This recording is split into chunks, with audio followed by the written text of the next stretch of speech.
러시아의 제노사이드가 국제적인 문제를 일으키고 있고, 국내에서도 러시아를 지지하는 사람들이 상당수가 있어서 심하게 우려되는 가운데, 유엔 사령부가 6.25 참전국 대사회의를 개최한 사실을 공개를 했습니다. 미 국방부는 2022년 4월 4일 이와 같은 사실을 밝히며 관련 사진을 공개를 했습니다. 특이한 건 유엔 사령부 공식 사이트나 SNS 계정이 아니고 미 국방부 사이트를 통해서 공개한 것이 통상적이지가 않습니다. 공개된 내용에 따르면 참전국 대사회의는 용산 미국의 육군기지에서 2022년 3월 23일에 열렸고, 주한미군 사령관인 폴 라카메라 대장이 유엔군 사령관 직위로 회의를 주재했습니다. 미 국방부는 회의 사실만 공개했을 뿐 회의에 참석 국가와 회의 주제에 관한 정보는 제공하지 않았습니다. 유엔 사령부가 참전국 대사회의를 개최하는 것은 흔한 일은 아닙니다. 유엔 사령부가 이 참전국 대사회의를 개최한 것을 처음으로 공개한 것은 2014년 1월 23일입니다. 당시의 상황을 좀 더듬어 보면 2013년 2월 북한이 3차 핵실험을 실시를 했고, 3월 5일에는 정전협정을 백지화하겠다라고 선언을 했으며, 3월 8일에는 남북 불가침 합의를 폐지하고 판문점에서 대화를 단절하겠다라고 공개를 했었습니다. 그리고 3월 30일에는 북한군이 전시 상황에 돌입을 한다라고 선언하는 등 대한민국을 위협하며 군사적 긴장을 고조시키고, 급기야 2013년 12월 20일에는 예고 없이 남한을 타격하겠다라는 협박 통지문을 발송한 지 약 1개월이 지난 시점입니다. 이후 2014년 5월 8일에는 유엔군 사령관 직위로 당시 주한미군 사령관이었던 커티스 스카파로티 대장이 6.25 참전국 대사들을 소집해서 용산에서 회의를 개최했었고, 2015년 1월 20일 평택에서도 열린 적이 있습니다. 2015년 이후에 회의를 개최한 사실이 공개된 적이 없다가 북한이 6차 핵실험을 하기 직전인 2017년 7월 19일 당시 주한미군 사령관이던 빈센트 브룩스 육군 대장이 국내에 있는 주한 유럽 연합 대표부를 갑자기 방문한 일이 있었습니다. 그 직후 9월에 6차 핵실험이 실시가 됐고, 미국과 캐나다가 유엔군 참전국 회의를 개최하겠다 밝힌 적이 있었습니다. 이 발표가 있고 나서 시간이 얼마 안 지난 2018년 7월 3일에는 일본 요코타 비행장에 위치하고 있는 유엔사 후방사령부에 관련국 대사들이 모여서 모임을 가진 것이 공개된 적이 있었고, 2019년 9월 19일에는 주한미군 사령관이던 에이브람스 대장이 유럽연합 대사들과 다시 만나서 한반도 문제를 논의한 적이 있습니다.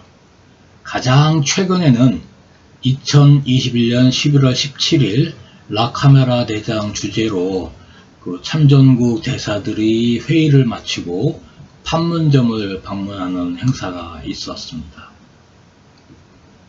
지난 8년 동안 열린 6.25 참전국 대사 회의의 시점이 한반도의 군사적 상황과 밀접하게 연관이 되어 있음을 알 수 있습니다.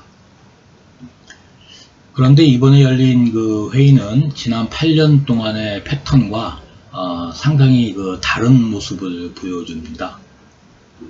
과거에 열렸던 회의에는 회의에 참가를 한 6.25 참전국의 국기가 회의 참석자 앞에 있는 탁상용 소형 깃발로 표시가 되어 있었는데, 이번에 열린 회의에는 회의장 벽면에 대형 국기로 참전국의 국가를 세워두었습니다. 또한 회의장의 테이블과 자리의 배치도 달라졌는데요. 과거에는 간담회 형식의 테이블과 좌석 배치였으나 3월 23일 날 열린 회의는 라운드 테이블로 변경이 되었습니다. 아시는 분은 아시겠지만 이 외교에서 이번 회의도 어차피 군사 외교니까 크게 보면 외교의 범주에 들어갑니다. 그래서 외교에서는 격과 중요도에 따라서 의전이 달라집니다.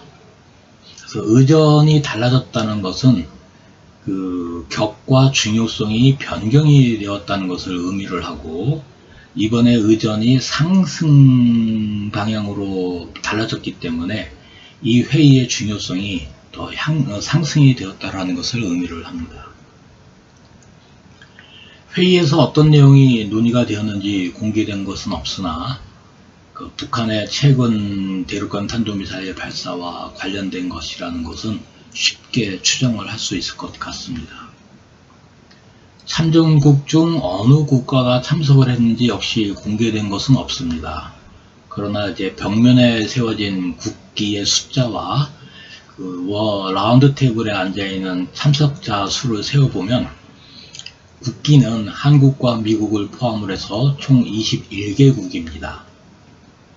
이 21개국의 의미가 상당히 중요합니다. 나중에 설명을 드리겠습니다. 참석자는 한국과 미국을 제외하고 17명입니다.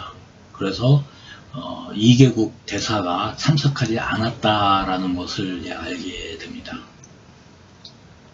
사진에서 식별이 되는 국기는 병력을 지원을 했던 병력지원국 16개국, 남아프리카 공화국, 터키, 네덜란드, 이디오피아, 호주, 프랑스, 필리핀, 그리스, 콜롬비아, 카나다, 벨기에, 뉴질랜드, 미국 등 13개국의 국기가 확인이 되고, 대한민국도 이 병력 제공국에 들어가기 때문에 17개국이 이제 사실상 병력 지원국이 됐는데, 그 중에서 이제 태국과 룩셈부르크, 영국 국기가 보이지가 않습니다.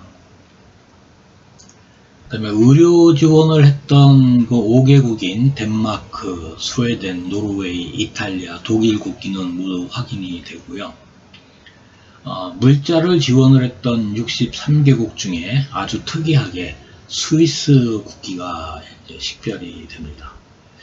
그리고 이제 도저히 식별할 수 없는 국기 하나가 있는데, 이 국기는 아무리 검색을 하고 찾아봐도 식별을 할 수가 없는 상황입니다.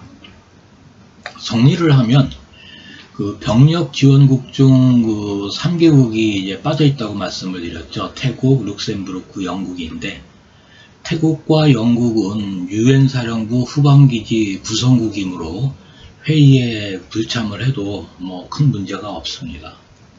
룩셈부르크는 벨기에군에 편조가 되어서 참전을 했기 때문에 벨기에가 참석을 했으므로 룩셈부르크는 불참을 해도 문제될 것은 없습니다. 의료지원국 5개국은 모두 참석을 했다라고 말씀을 드렸고요.